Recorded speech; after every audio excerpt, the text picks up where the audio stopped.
بسم اللہ الرحمن الرحیم.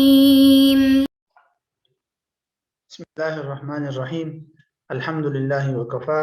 وسلام علی عبادہ الذین اصطفیٰ. اما بعد. عزیز طلبہ، فقہی قواعد کا تحقیقی مطالعہ، ان دروس کی آج ہماری نشست نمبر 39 ہے، اور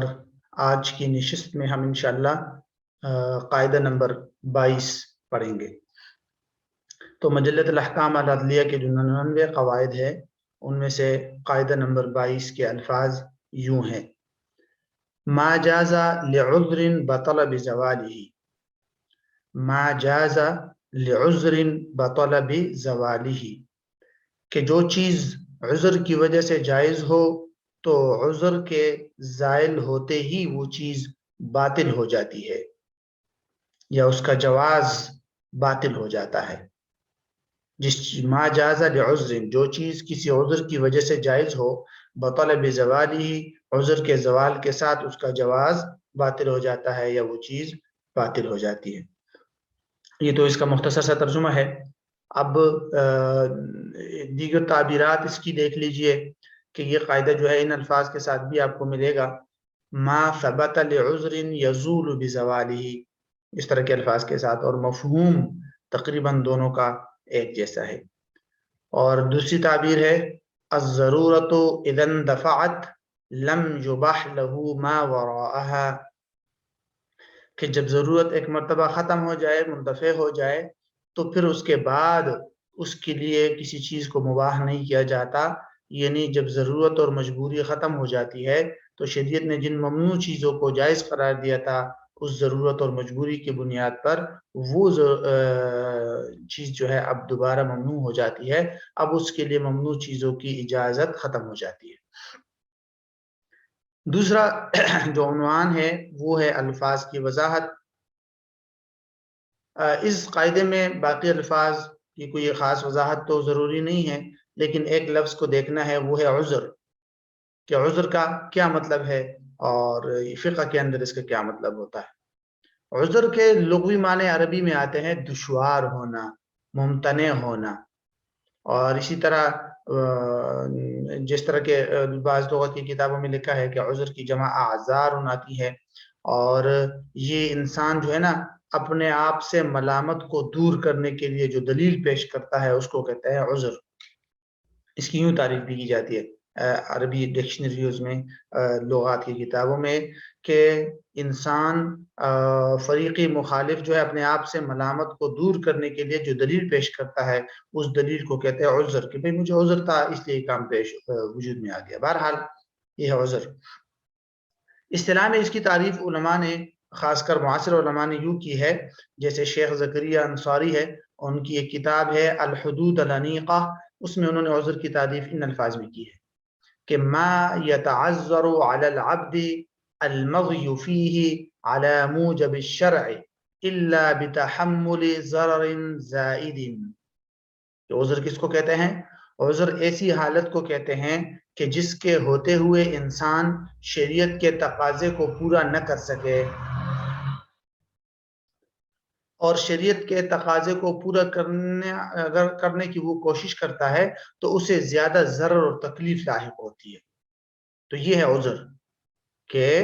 انسان شریعت کے موجب اور تقاضے اور شریعت کے احکامات کو کر گزرنے کی طاقت نہیں رکھتا ہو. اگر وہ کوشش کرتا ہے کہ شریعت کے احکام اور شریعت کے اوامر اور شریعت کے تقاضے پہ عمل کرے تو اسے سخت تکلیف اور ضرر لاحق ہوتی ہو. تو اس طرح کی حالت اور اس طرح کی سچویشن کو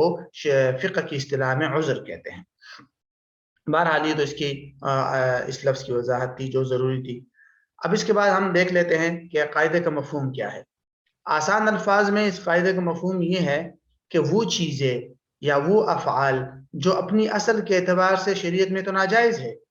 شریعت نے اس کو ناجائز قرار دیا، شراب پینا ہے، خنزیر کھانا ہے، اس طرح فلاں کام حرام ہے، فلاں کام حرام ہے، لیکن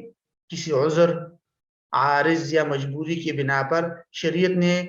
عذر والے شخص یا مجبوری والے شخص کو ان چیزوں کی گنجائش دے دی اور اس کے لیے اجازت دے دی کہ ہاں آپ کو مجبوری ہے، آپ اس کو استعمال کر سکتے ہیں، آپ یہ کام کر سکتے ہیں. تو اب اس کا حکم یہ ہے کہ جب بھی وہ عذر یا مجبوری ختم ہو جائے گی تو وہ اصل حکم دوبارہ لوٹ آئے گا، اور جو چیزیں یا افعال پہلے ممنوع تھے اب بھی وہ ممنوع ہو جائیں گے۔ بعض علماء نے اس قاعدے کو سابقہ قاعدے کے ساتھ منفق قرار دیا، یعنی جس طرح اس سے پہلے والا قاعدہ ہم نے پڑھا تھا کہ ما ابیح للضرورت یتقدر بقدرها، لیکن اگر غور کیا جائے تو دونوں قواعد میں تھوڑا سا فرق ہے کہ سابقہ قاعدے میں ضرورت اور مجبوری کے ہوتے ہوئے جواز کی گنجائش بیان کی گئی تھی کہ جب ضرورت ہے تب بھی بقدر ضرورت آپ نے حرام چیز استعمال کرنی ہے، اور اس قاعدے کا تعلق جو ہے وہ عذر کے ختم ہونے کے ساتھ ہے کہ اگر عذر ختم ہو جائے تو پھر آپ کو گنجائش نہیں ہے، پھر آپ حرام چیزوں کا استعمال نہیں کر سکتے۔ تو تھوڑا سا دونوں قواعد کے اندر یہ باریک سا فرق ہے۔ اس کی تفریعات دیکھ لیتے ہیں، اس قاعدے کی اہم تفریعات، ویسے تو مثالیں اس کی بہت ساری ہیں لیکن یہ 3 مثالیں ہیں۔ ایک ہے شہادت علی الشہادت۔ شہادت علی الشہادت کا مطلب ہوتا ہے کہ اصل جو گواہ ہوتے ہیں وہ خود عدالت میں یا قاضی کے سامنے حاضر ہونے سے عاجز ہو، حاضر نہ ہو سکتے ہوں، تو وہ اپنی گواہی پر کسی اور کو گواہ بنا لیتے ہیں۔ یعنی مثال کے طور پر ایک جگہ نکاح ہوا، وہاں 2 آدمی گواہ مقرر ہوئے، اب کچھ عرصے کے بعد عدالت میں اس نکاح کے حوالے سے کوئی بات چل رہی ہو اور گواہ کو طلب کرنے کی ضرورت پیش آئے، لیکن جو 2 گواہ نکاح میں مقرر تھے وہ بیمار ہے، نہیں آ سکتے، یا اتنے دور ہے، کسی اور ملک میں ہے کہ وہاں سے آنا ناممکن ہے، مشکل ہے، تو اس طرح عذر کی وجہ سے وہ جو 2 گواہ ہے وہ اپنی گواہی پر کسی اور کو گواہ مقرر کر کے عدالت بھیج سکتے ہیں کہ بھائی ہم فلاں فلاں آدمیوں کے نکاح میں شریک تھے، ہم یہ گواہی دیتے ہیں، آپ ہماری گواہی پر گواہ بن کر جا کے عدالت میں گواہی دے دو، تو کسی اور کو نائب بنا کر اپنی گواہی پر گواہ بنا کر عدالت بھیج سکتے ہیں کیونکہ عذر ہے۔ لیکن جیسے یہ عذر ختم ہو جائے گا تو پھر یہ معاملہ بھی ختم ہو جائے گا، یعنی اگر بیماری تھی وہ ختم ہو گئی یا باہر سے آنا ممکن نہیں تھا اب ممکن ہو گیا، آسانی ہے اب آنے میں، تو اب جو ہے وہ گواہ اپنی گواہی پر کسی اور کو گواہ نہیں بنا سکتے کیونکہ وہ عذر ختم ہو گیا، وہ ضرورت ہی ختم ہو گئی۔ اسی طرح دوسری مثال ہے امانتوں کی حفاظت کی، کہ شریعت کا اصل حکم یہ ہے کہ اگر آپ کے پاس کسی نے کوئی چیز جو ہے وہ بطور امانت رکھی ہے، حفاظت کے لیے رکھی ہے، تو ایسی صورتحال میں آپ پر لازم ہوتا ہے کہ آپ اس امانت کی حفاظت خود کریں گے، آپ اس امانت کی حفاظت خود کریں گے، آپ کسی اجنبی کو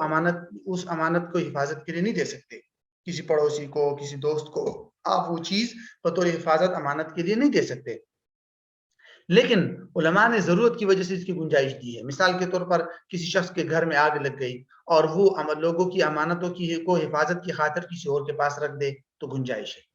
لیکن جیسے ہی وہ ضرورت ختم ہو جائے گی فوراً اس سے واپس لینا ضروری ہوگا۔ تو یہ ہے کہ بقدر ضرورت گنجائش دے دی گئی، یہ جب تک جب عذر ختم ہو جائے گا دوبارہ گھر واپس لے کر اس کی حفاظت خود کرے گا۔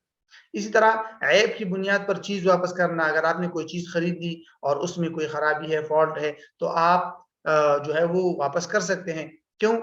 ویسے تو واپس کرنا جائز نہیں ہے، لیکن عذر ہو، اور یعنی عذر کا مطلب یہی ہے کہ اس میں خرابی ہے تو آپ واپس کر سکتے ہیں، لیکن جیسے ہی وہ عذر ختم ہو جائے گا، یعنی وہ آپ نے ابھی تک چیز واپس ہی نہیں کی کہ اس کے اندر جو فالٹ یا خرابی تھی یا عیب تھا وہ ختم ہو گیا، تو اب آپ چیز واپس نہیں کر سکتے کیونکہ وہ عذر ختم ہو گیا، تو آپ چیز واپس کرنے کی جو آپ کو گنجائش دی گئی تھی وہ بھی ممنوع ہو جائے گی اور اب آپ چیز واپس کرنے کی آپ کو اجازت نہیں ہوگی۔ تو بہرحال یہ اس کی کچھ اہم مثالیں ہی، اور مزید مثالیں بھی آپ کو فقہ کی کتابوں میں اس کی مل جائے گی۔ تو نشست نمبر 39 میں ہمارا قاعدہ نمبر 22 مکمل ہو۔